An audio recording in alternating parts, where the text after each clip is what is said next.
Hello viewers, আমি শাফিক আর আপনারা দেখছেন দাদাভাই নেট পয়েন্ট।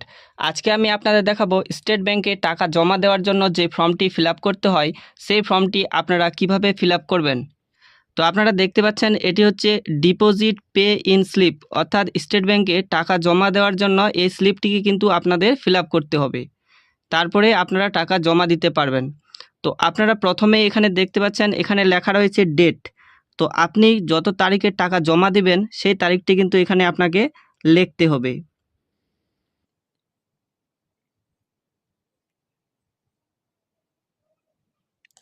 তারিখ লিখে দেওয়ার পরে এখানে আপনারা দেখতে পাচ্ছেন লেখা রয়েছে ব্রাঞ্চ। তো এখানে আপনার ব্যাংকের ব্রাঞ্চের নাম লিখতে হবে, অর্থাৎ আপনার ব্যাংক যে জায়গায় রয়েছে সেই জায়গাটির নাম আপনাকে এখানে লিখতে হবে। তো আমার ব্যাংক রয়েছে হরিরামপুরে, তো আমি এখানে হরিরামপুর লিখে দিলাম।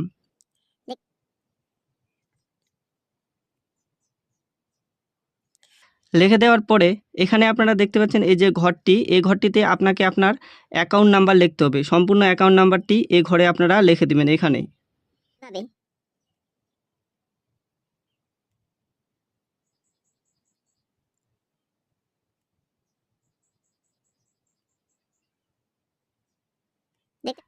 অ্যাকাউন্ট নাম্বার লিখে দেওয়ার পরে এখানে আপনাকে আপনার নাম লিখতে হবে। এই ঘরটিতে আপনি কিন্তু আপনার নাম লিখে দিবেন, ঠিক এইভাবে নাম লিখবেন।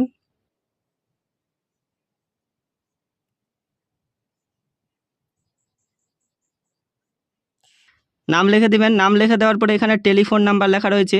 তো এখন কারো আর টেলিফোন নেই, তো টেলিফোন থাকলে আপনারা টেলিফোন নাম্বার লিখবেন, না হলে আপনার মোবাইল নাম্বার কিন্তু এখানে আপনারা লিখে দিবেন। এখানে আপনার মোবাইল নাম্বার সম্পূর্ণ আপনি লিখবেন। লেখার পরে কত টাকা আপনি জমা করবেন সেই টাকাটি এখানে লিখবেন। তো আমি আজকে 5,000 টাকা জমা করব, তো এখানে আমি 5,000 লিখে দিলাম। দেখতে পাচ্ছেন এইভাবে আপনাকে কিন্তু লিখতে হবে। এখানে 5,000 লিখে দিলাম। তো এইভাবে লিখে দিবেন। তারপরে এখানে দেখতে পাচ্ছেন রুপিস ইন ওয়ার্ড। তো এখানে আপনাকে লিখতে হবে 5,000 অনলি, এইভাবে লিখবেন।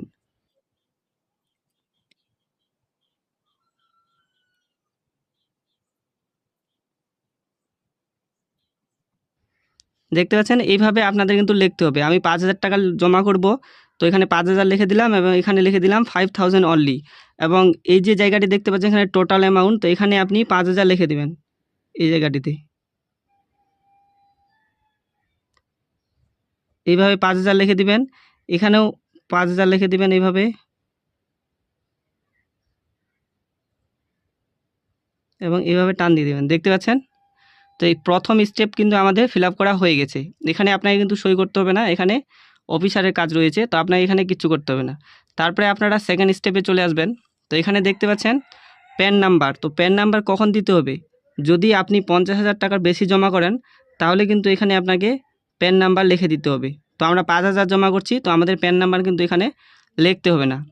এবার এই জায়গাটিতে আপনারা একটু মন দিয়ে দেখবেন, এখানে কিন্তু আপনাকে সঠিকভাবে লিখতে হবে। তো এখানে কি আপনি কত টাকার নোট জমা করছেন সেই সংখ্যাটি আপনাকে এখানে লিখতে হবে। তো আমরা টোটাল 5,000 টাকা জমা করছি, তার মধ্যে থেকে 500 টাকার নোট আমার কাছে কিন্তু 6খানা রয়েছে। তো এখানে দেখতে পাচ্ছেন 500, এই যে 500-র ঘরে আমি লিখে দিলাম 6। তো 500 আর 6 গুণ করলে কত হয়?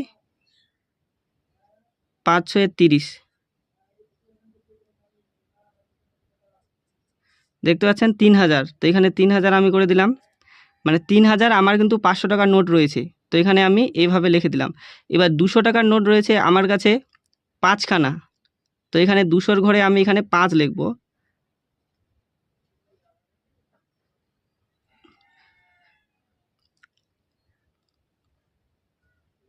তো 200 টাকার নোট যদি আমার 5খানা থাকে তো 5 দুগুণা 10, অর্থাৎ 1,000 টাকা। তো দেখতে পাচ্ছেন 1,000 টাকা আমি লিখে দিয়েছি, এবং 100 টাকার নোট আমার কাছে কিন্তু 10টা রয়েছে। তো এখানে আমি 10 লিখে দিলাম, এবং 10টা থাকলে কত হলো? 1,000 হলো। তো এখানে 1,000 করে দিলাম। তো আমার টোটাল তাহলে কত অ্যামাউন্ট হলো এখন হিসাব করুন। দেখুন এখানে আমার টোটাল কিন্তু 5,000 টাকা হয়েছে। তো এই যে টোটাল অ্যামাউন্ট আছে এখানে, টোটাল এখানে আপনারা 5,000 লিখে দিবেন। তো দেখতে পাচ্ছেন এইভাবে কিন্তু আপনাদেরও লিখতে হবে। আমার কাছে 500 টাকার নোট ছিল 6টা, তো আমি এখানে 6টা লিখেছি এবং 6টা নোটে 3000 হয়, এখানে 3000 লিখেছি। 200 টাকার নোট আমার কাছে রয়েছে 5টা, তো 5টা 200 টাকার নোটে 1000 হয়, এখানে 1000 লিখেছি। এবং 100 টাকার নোট রয়েছে আমার কাছে 10টা, তো 10টা 100 টাকার নোটে 1000 টাকা হয়, তো এখানে আমি 1000 লিখেছি এবং টোটাল অ্যামাউন্ট আমার 5000 হয়েছে, তো এখানে আমি 5000 টাকা কিন্তু লিখে দিয়েছি। ঠিক এভাবে আপনাদের কিন্তু লিখতে হবে। লিখে দেওয়ার পরে এবার নেক্সট স্টেপে আমরা চলে আসব। তো এখানে আপনারা দেখতে পাচ্ছেন ডেট লেখা রয়েছে, তো এখানে আপনাকে ডেট লিখতে হবে। প্রথমে যেভাবে আমরা ডেট লিখেছিলাম সেভাবে এখানেও ডেট লিখে দিব।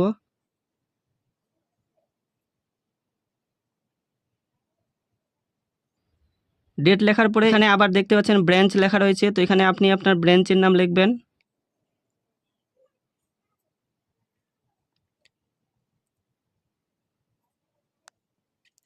ব্রাঞ্চ লেখার পরে এখানে আবার আপনাকে আপনার অ্যাকাউন্ট নাম্বারটি লিখতে হবে, তো আমরা যে অ্যাকাউন্ট নাম্বারটি আমার সেটা আমি এখানে লিখে দিব।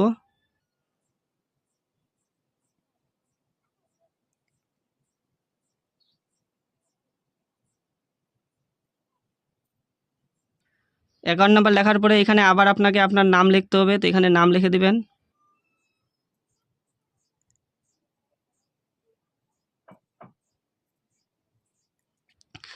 নাম লিখে দেওয়ার পরে এখানে দেখতে পাচ্ছেন মোবাইল নাম্বার, তো এখানে আপনি আপনার মোবাইল নাম্বারটি সম্পূর্ণ লিখে দিবেন।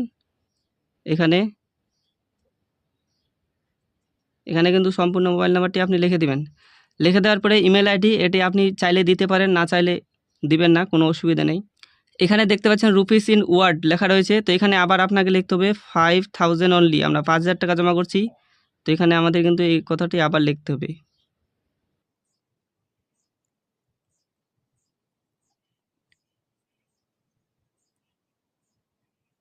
লিখে দেওয়ার পরে এই যে এখানে তো এই জায়গাটিতে আপনাকে 5000 লিখতে হবে। দেখতে পাচ্ছেন আমি 5000 লিখে দিলাম, আমরা 5000 জমা করছি। আবার টোটাল অ্যামাউন্ট এখানেও আপনাকে কিন্তু 5000 লিখে দিতে হবে। তো দেখতে পাচ্ছেন আমাদের ফর্ম কিন্তু ফিল আপ কমপ্লিট হয়ে গেছে। এবার এখানে দেখতে পাচ্ছেন সিগনেচার অফ ডিপোজিটর, তো এখানে আপনাকে কিন্তু সিগনেচার করতে হবে, কেননা তো আপনি টাকা জমা করছেন, তো আপনাকে এখানে অবশ্যই সিগনেচার করতে হবে।